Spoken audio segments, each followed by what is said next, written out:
அயோத்தி ராமர் கோவில் திறப்பு விழா 22ஆம் தேதி நடைபெறவிருக்கிறது. இதையொட்டி பிரதமர் மோடி 11 நாட்கள் விரதம் இருந்து வருகிறார். மேலும் பல்வேறு ஆன்மீக தலங்களுக்கு சென்று வழிபாடும் நடத்தி வருகிறார். அந்த வகையில் தமிழகத்துக்கு 3 நாட்கள் பயணம் மேற்கொண்டுள்ள பிரதமர் மோடி திருச்சி ஸ்ரீரங்கம் கோயிலில் தரிசனம் செய்தார். அதைத் தொடர்ந்து கோயில் யானை ஆண்டாளிடம் ஆசி பெற்றார். ஆண்டாள் யானை பிரதமருக்கு மவுத் ஆர்கன் வாசித்து காண்பித்தது. அதைத் தொடர்ந்து கம்பர் மண்டபத்தில் அமர்ந்து ராமாயண பாராயணத்தை கேட்டார். பின்னர் ராமேஸ்வரம் ராமநாத சுவாமி கோயிலில் பிரதமர் மோடி தரிசனம் செய்தார். அக்னி தீர்த்த கடலில் பிரதமர் மோடி நீராடினார்.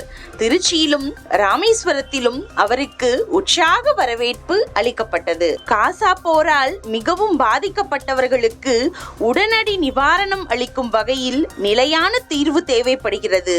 பயங்கரவாதத்தையும் பணைய கைதிகளை பிடித்து வைத்திருப்பதையும் ஏற்றுக்கொள்ளவே முடியாது என்று வெளியுறவுத்துறை அமைச்சர் எஸ். ஜெயசங்கர் தெரிவித்துள்ளார். சட்டப்பேரவை உறுப்பினர் மகன் வீட்டில் தலித் மாணவி சித்திரவதை செய்யப்பட்ட சம்பவத்தில் மாணவி ரேகாவை கொடுமைப்படுத்தியவர்கள் மட்டுமின்றி அவர்களுக்கு பாதுகாப்பு அரணாக திகழ்பவர்கள் மீதும் வழக்கு நீட்டிக்கப்பட வேண்டும். அனைவரிடமும் விசாரணை நடத்தி முகாந்திரம் இருக்கும் பட்சத்தில் கைது செய்யப்பட வேண்டும் என பாமக நிறுவனர் ராமதாஸ் வலியுறுத்தியுள்ளார். ஒரே நாடு ஒரே தேர்தல் என்பது நாடாளுமன்ற ஜனநாயக சிந்தனையை அரசியல் சாசன அடிப்படையையும் சிதைத்துவிடும் என்று ஆம் ஆத்மி கட்சி தெரிவித்துள்ளது.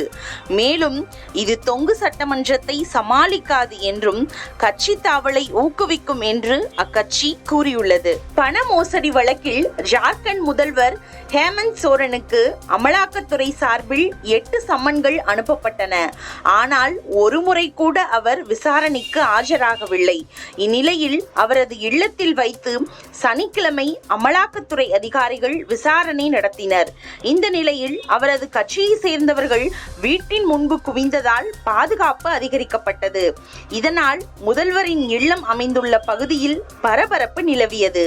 இந்திய ஒற்றுமை நியாய யாத்திரை மேற்கொண்டு வரும் காங்கிரஸ் முக்கிய தலைவர் ராகுல் காந்தி ஜாதி, நம்பிக்கை, மதத்தின் பெயரால் பாஜக மக்களை பிரிக்கிறது என்று குற்றம் சாட்டியிருக்கிறார். மண்டல மகர விளக்கு பூஜை காலங்களில் சபரிமலை ஐயப்பன் கோவிலுக்கு மொத்தம் ரூபாய் 357 கோடி ரூபாய் வருவாய் கிடைத்துள்ளது. இது கடந்த ஆண்டை விட ரூபாய் 10 கோடி அதிகமாகும் என்று தேவசம் போர்டு தலைவர் PS பிரசாந்த் தெரிவித்துள்ளார். நடிகை ராஷ்மிகா மந்தனாவின் டீப் பேக் வீடியோவை உருவாக்கிய முக்கிய குற்றவாளியை கைது செய்திருப்பதாக டெல்லி காவல்துறை தெரிவித்துள்ளது. பாகிஸ்தான் கிரிக்கெட்டின் முன்னாள் ஆல்ரவுண்டரான சோயிக் மாலிக் பாகிஸ்தான் நடிகை சனா ஜாவேதை திருமணம் செய்து கொண்டதாக இன்று அறிவித்துள்ளார். இந்திய டென்னிஸ் வீராங்கனை சானியா மிர்சாவை பிரிந்து வாழ்ந்து வந்த நிலையில் இந்த அறிவிப்பை அவர் வெளியிட்டுள்ளார். அயோத்தி ராமர் கோயில் கும்பாபிஷேகம் திங்கட்கிழமை நடைபெற உள்ள நிலையில் சமூக பதற்றத்தை ஏற்படுத்தும் செய்திகளை தவிர்க்குமாறு பத்திரிகைகள் மற்றும் ஊடகங்களை மத்திய தகவல் மற்றும் ஒலிபரப்புத்துறை அமைச்சகம் வலியுறுத்தியுள்ளது. இது குறித்த அறிக்கையில் ஜனவரி 27ஆம் தேதி அயோத்தி ராமர் கோவில் திறப்பு விழா நாடு முழுவதும் கொண்டாடப்பட இருக்கிறது. இதை கருத்தில் கொண்டு சமூக நல்லிணக்கத்தையும் பொது ஒழுங்கையும் சீர்குலைக்கும் சில சரிபார்க்கப்படாத ஆத்திரமூட்டும் மற்றும் போலியான செய்திகள் ஊடகங்களில் குறிப்பாக சமூக ஊடகங்களில் பரப்பப்பட வாய்ப்புள்ளது. எனவே செய்தித்தாள்கள், தனியார் தொலைக்காட்சி சேனல்கள், நடப்பு விவகாரங்களை வெளியிடுபவர்கள் செயல்பட வேண்டும்.